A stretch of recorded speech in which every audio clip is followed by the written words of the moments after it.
কে কি করেছে প্রমাণ তো ইতিহাস মিলিয়ে দিবে, ইতিহাস কথা বলবে। কারণ ইতিহাস এখন বলে শেখ মুজিবুর রহমান কোনোদিনও বাংলাদেশের স্বাধীনতা চায়নি। উনি তো ভুট্টো এর সাথে আলোচনা করে প্রধানমন্ত্রী হতে চেয়েছিলেন। তাহলে আস্তে আস্তে শেখ হাসিনাও 2042 পর্যন্ত 41 না 42 পর্যন্ত 41 পর্যন্ত একটি কর্মসূচি তৈরি করেছিলেন আওয়ামী লীগ ক্ষমতা থেকে। আল্লাহ পাক শেখ হাসিনা, তুমি বাংলাদেশের সকল কিছু ধ্বংস করে দিয়েছো, সকল বৈধ সাংবিধানিক প্রতিষ্ঠানগুলো ধ্বংস করে দিয়েছে, বাংলাদেশের মানুষের অর্থ চুরি করে বিদেশে পাচার করেছে।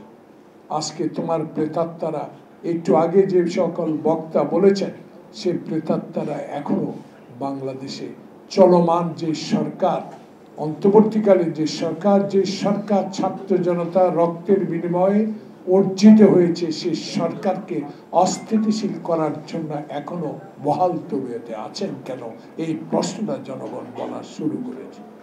শনিবারে আলোচনা করেছেন ভালো, কারণ আমার নেতা তারেক রহমান তো বলে দিয়েছে বিপ্লবী সরকারকে পর্যদস্ত করা যাবে না, তাদেরকে ক্ষমতা রাখতে হবে, তাদের এই বিপ্লব যেন কেউ কোন রকম ষড়যন্ত্র করে সরকারকে কোন রকম অস্বস্তি করতে না পারে।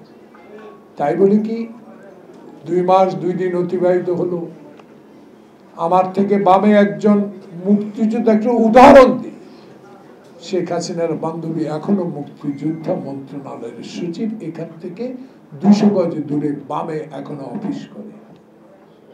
তাহলে প্রত্যাশা কি? প্রত্যাশা আপনার কাছে অনেক। সেই প্রত্যাশা পূরণের সময় যৌক্তিক বলেছে আমার নেতা মির্জা ফখরুল ইসলাম আলমগীর।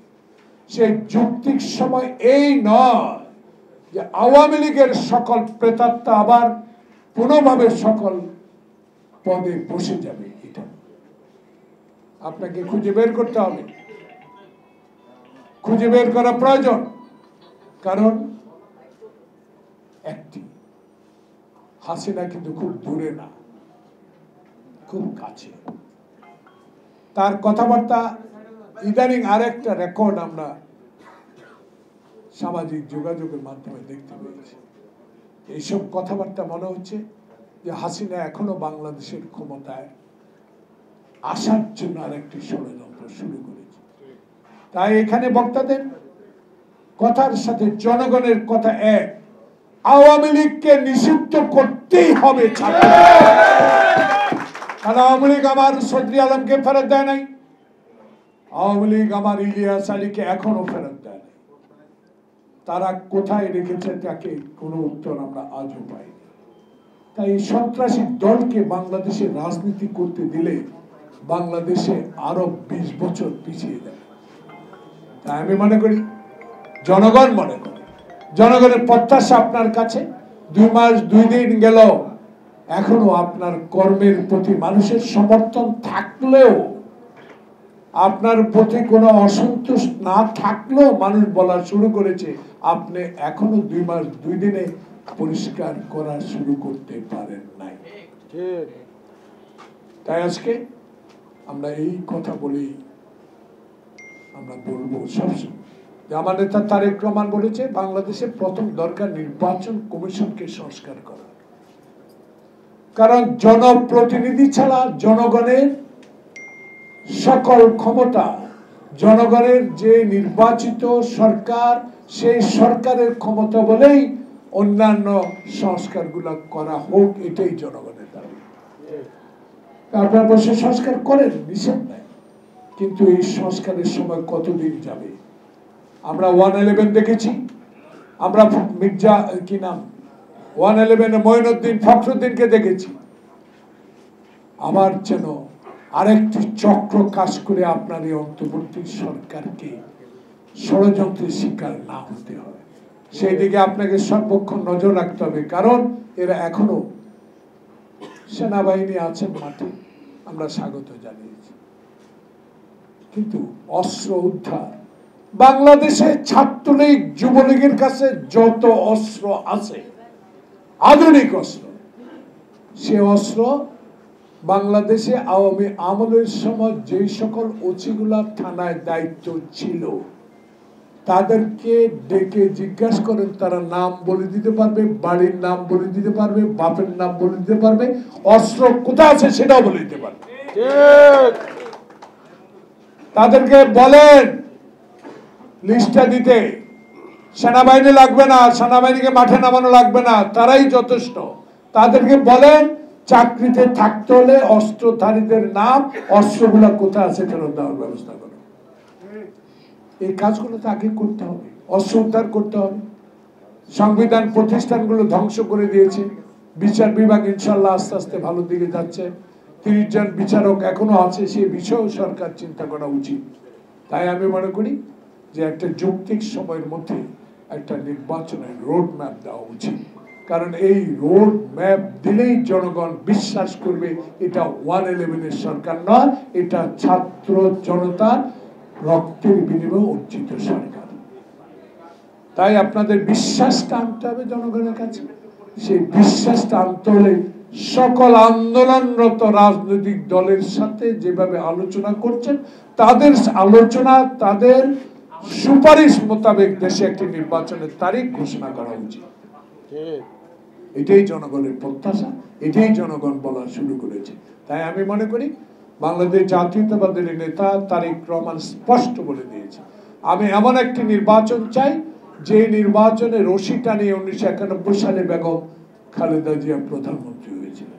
আমি মৃত ব্যক্তির ভোট চাই না, আমার ভোট আমি দিব যাকে ইচ্ছা তাকে দিব। এই পদ্ধতিতে যে নির্বাচন কমিশন বাংলাদেশে আপনার অধীনে একটি নির্বাচন উপহার দিতে পারবে, সেই নির্বাচনে ইনশাল্লাহ তারেক রহমান প্রধানমন্ত্রী হবে। এটা অস্বীকার কোনো কারণ না। বাংলাদেশে 16 বছরের আন্দোলনে আজকে আমার বামে ডানে যারা বসা, কত মামলা, কত হামলা, এগুলা কি আমরা আন্দোলনে ছিলাম না? আমরা ছিলাম, আমাদের লোকেরাও ছিল। সবকিছুর বিনিময়ে অর্জিত এই দ্বিতীয় স্বাধীনতা। যারা আজকে স্বাধীনতার সপক্ষ লোক হিসেবে দাবিদার ছিল, তারা লুট করেছে, তারা কানাডায় বাড়ি করেছে, তারা ব্যাংককে বাড়ি করেছে। যারা মুক্তিযুদ্ধের সপক্ষ লোক হয়েছে, তারা ভুয়া 26,000 মুক্তিযোদ্ধা নিয়োগ করে টাকা লুট করেছে। তারা গ্রামে গ্রামে কি একটা ক্লিনিক তৈরি করে হাজার হাজার কোটি টাকা লুট করেছে। আজকে দেখুন, আমি আসতে দেখলাম প্রেস ক্লাবের সামনে কমিশনাররা তাদের পুনর্বহাল চায়। লজ্জা উচিত এদের। এরা কি নির্বাচনে হয়েছে? জনগণের ভোটে হয়েছে? তারা এখন আবার শুরু করেছে তাদের পুনর্বহাল করতে হবে। এদের বিরুদ্ধে কথা বলতে হবে। এদেরকে মানে যাতে কোনো রকম অনুষ্ঠান করে সেই সরকারকে অস্বস্তিতে ফেলতে না পারে, সেই ব্যবস্থা সরকারকে অবশ্যই করতে হবে। তাই আজকে এই ক্ষুদ্র পরিসরে একটা মহৎ অনুষ্ঠানে অন্তর্বর্তীকালীন সরকারের প্রতি আমাদের জোরালো সমর্থন থাকবে। সাথে সাথে এইটুকু থাকতে হবে, রোডম্যাপ অবশ্যই আপনাকে দিতে হবে। এই রোডম্যাপের মাধ্যমে যে নির্বাচন হবে, সেই নির্বাচনে জনপ্রতিনিধিরাই বাংলাদেশের রাজনীতি ঠিক করবে। বাংলাদেশের সংবিধান পরিবর্তন হবে কি হবে না সেই বিষয় ঠিক করবে।